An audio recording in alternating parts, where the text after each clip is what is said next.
मोकामा, ये सिर्फ बिहार का एक विधानसभा क्षेत्र नहीं है, बल्कि ये वो जगह है जहाँ की राजनीति डर, दबदबा और दो परिवारों की दुश्मनी से लिखी जाती रही है। यहाँ की कहानी फिल्मी है, लेकिन किरदार असल हैं। आज हम परत दर परत खोलेंगे दो ऐसे नामों की कहानी जो दशकों से मोकामा की पहचान बने हुए हैं। एक है सूरजभान सिंह, उनके समर्थक उन्हें दादा कहते हैं, और दूसरे हैं आनंद सिंह, जिन्हें इलाका छोटे सरकार के नाम से जानता है। इन दोनों की लड़ाई सिर्फ कुर्सी के लिए नहीं, बल्कि क्षेत्रीय बादशाहत के लिए है। तो कहानी शुरू होती है 80 के दशक के उस बिहार से, जहां ताकतवर होना ही पहचान थी। सूरजभान सिंह का शुरुआती जीवन बहुत साधारण था, लेकिन उनकी सोच साधारण नहीं थी।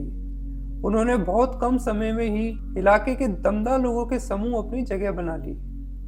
90 के दशक में सूरजभान का नाम इलाके में तेजी से फैल गया। उन्होंने कई बड़ी चुनौतियों का सामना किया, अपनी धाक जमाई और धीरे धीरे पूरे क्षेत्र के एक बड़े खिलाड़ी बन गए। उनका सबसे बड़ा इम्तिहान तब हुआ जब उनका मुकाबला उस वक्त के एक बहुत बड़े नाम अशोक सम्राट से हुआ। ये दुश्मनी इतनी बड़ी थी कि इसमें एक बार सूरजभान को गंभीर चोट लगी, लेकिन वो बच निकले। इस संघर्ष ने उन्हें दादा का दर्जा दिया। सूरजभान समझ गए थे कि अगर ताकत को कुछ नाम देना है तो उसे राजनीति में लाना होगा। उन्होंने जन समर्थन जुटाना शुरू किया और 2000 के चुनाव में ताल ठोक दी। सूरजभान के सामने खड़े थे मोकामा के ताजपोश राजा आनंद सिंह के बड़े भाई दिलीप सिंह, जिन्हें लोग बड़े सरकार कहते थे और जो उस समय मंत्री भी थे। साल 2000 में सूरजभान ने दिलीप सिंह को बुरी तरह से हराकर मोकामा की सत्ता अपने हाथ में ले ली। ये हार दिलीप सिंह के परिवार के लिए एक किसी बड़ी हार से कम नहीं थी। इस हार ने आनंद सिंह को हिलाकर रख दिया। अब आनंद सिंह ने इसे अपने परिवार की इज्जत का सवाल बना लिया। उन्होंने तुरंत राजनीति में कदम रखा और उनका एकमात्र लक्ष्य था सूरजभान सिंह से मोकामा की कुर्सी वापस लेना। महज 5 साल के अंदर 2005 में आनंद सिंह ने सूरजभान सिंह को हराया और मोकामा की सीट पर जीत का झंडा गाड़ दिया। सूरजभान के हारने और आनंद सिंह के जीतने के बाद ही उन्हें छोटे सरकार का उपनाम मिला। ये सिर्फ राजनीतिक हार जीत नहीं थी, ये दो शक्तिशाली गुटों के बीच वर्चस्व की पक्की मोहर थी। तब से लेकर आज तक मोकामा की राजनीति इन दोनों के इर्द गिर्द ही घूमती है। समय के साथ दोनों नेताओं पर कानूनी मामले बढ़ते गए। सूरजभान सिंह को एक पुराने मामले में सजा होने के कारण चुनावी राजनीति से दूर होना पड़ा, लेकिन क्या उनकी ताकत कम हुई? बिल्कुल नहीं। सूरजभान सिंह ने अपनी राजनीतिक विरासत को अपने परिवार के हवाले कर दिया। उनकी पत्नी वीणा देवी सांसद बनी, उनके भाई चंदन सिंह भी सांसद बने। यानी दादा भले ही पर्दे के पीछे चले गए, लेकिन उनकी कमान उनके परिवार के हाथ में रही। उधर आनंद सिंह कई बार जेल गए और फिर जमानत पर बाहर आए, लेकिन मोकामा पर उनकी पकड़ ढीली नहीं हुई। उन्होंने 2020 का चुनाव भी जेल में रहते हुए जीता, जिससे यह साबित हुआ कि मोकामा के लोग उन्हें ही अपना नेता मानते हैं।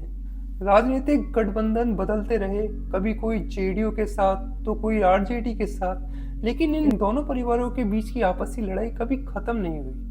ये दोनों नेता अलग अलग पार्टियों में रहकर भी एक दूसरे को मोकामा में चुनौती देते रहे।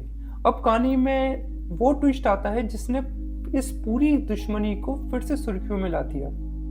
एंट्री हुई दुलारचंद यादव की। दुलारचंद यादव भी 80 और 90 के दशक के एक शक्तिशाली व्यक्ति थे, जिनका मोकामा के टाल बाढ़ क्षेत्र में अच्छा खासा जन समर्थन था। उन्होंने हाल ही में राजनीति में सक्रिय दिखाई और आनंद सिंह के खुले विरोधी के तौर पर खड़े हुए। उन्होंने प्रशांत किशोर की पार्टी जन स्वराज के लिए चुनाव प्रचार करना शुरू कर दिया। दुलारचंद यादव ने आनंद सिंह और उनके परिवार के खिलाफ खुलेआम आलोचनात्मक और तीखे बयान दिए। उन्होंने आनंद सिंह की सत्ता को चुनौती देना शुरू कर दिया, जो छोटे सरकार के लिए ये एक सीधी चुनौती थी। ये राजनीतिक और व्यक्तिगत तनाव इतना बढ़ गया कि हाल ही में चुनाव प्रचार के दौरान दुलारचंद यादव की एक दर्दनाक घटना में मृत्यु हो गई। उनके परिवार ने इस घटना के लिए सीधे तौर पर अनंत सिंह और उनके समर्थकों पर आरोप लगाया, जिसके चलते ही अनंत सिंह की हाल ही में गिरफ्तारी भी हो गई। अब दुलार चंद की मृत्यु के बाद और अनंत सिंह की गिरफ्तारी के बाद मोकामा की चुनावी लड़ाई अब अपने चरम पर पहुंच चुकी है। इस बार मोकामा में मुकाबला है अनंत सिंह और सूरजभान सिंह की पत्नी वीणा देवी के बीच। ये सिर्फ दो प्रत्याशियों की नहीं बल्कि दो बाहुबली परिवार के मान सम्मान की लड़ाई है। इस लड़ाई में जाति और जन समर्थन का गणित बहुत मायने रखता है। सूरजभान सिंह का खेमा जहां यादव और मुस्लिम वोटों को एकजुट करने की कोशिश कर रहा है, वहीं अनंत सिंह अपने पारंपरिक समर्थकों पर भरोसा कर रहे हैं। मोकामा के लोगों की आंखें अब इन दोनों से हटकर विकास और सुरक्षा पर टिक गई हैं। इस चुनाव का फैसला सिर्फ एक विधायक नहीं देगा, बल्कि ये मोकामा की राजनीति को हमेशा के लिए बदलने की ताकत रखता है। देखिए, मोकामा का ये महासंग्राम दिखाता है कि कैसे सत्ता की कुर्सी के लिए दो दबंग लोगों की दुश्मनी पूरे क्षेत्र की किस्मत लिखती है। कहानी जारी है और इसका क्लाइमैक्स अब चुनाव के नतीजे से पता चलेगा।